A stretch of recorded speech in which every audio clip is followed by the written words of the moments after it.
పురుషుల్లో వీర్య కణాల లోపం సమస్యకు TEX13B జన్యువు లేకపోవడం ప్రధాన కారణమని centre for cellular and molecular biology శాస్త్రవేత్తలు కనుగొన్నారు. CCMB సీనియర్ శాస్త్రవేత్తలు doctor K Thangaraj, doctor Chandrashekar, doctor Swastirai Chaudhary బృందం పరిశోధనలో ఇది వెల్లడైంది. ప్రపంచంలో ప్రతి 7 జంటల్లో ఒక జంట సంతానలేమి సమస్యతో బాధపడుతోంది.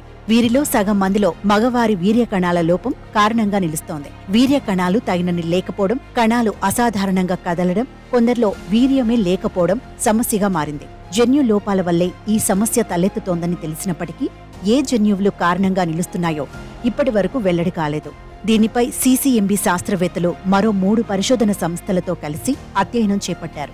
వీర్య కణాల లోపం ఉన్నవారి వీర్యం నమూనాలను, ఎలాంటి లోపం లేని వారి వీర్యం నమూనాలను అధునాతన సీక్వెన్సింగ్ ప్రక్రియ ద్వారా పరిశీలించారు.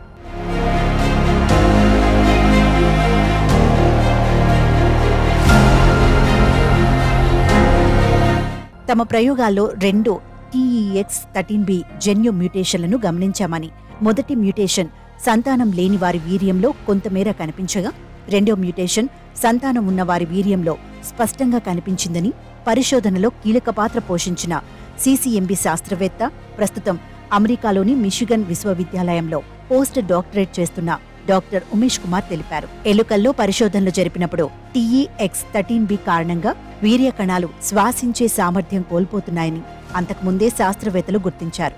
మొత్తం మీద ఈ జన్యువు లేమి వల్ల వీర్య కణాల అభివృద్ధి జరగడం లేదని శాస్త్రవేత్తలు నిర్ధారణకు వచ్చారు.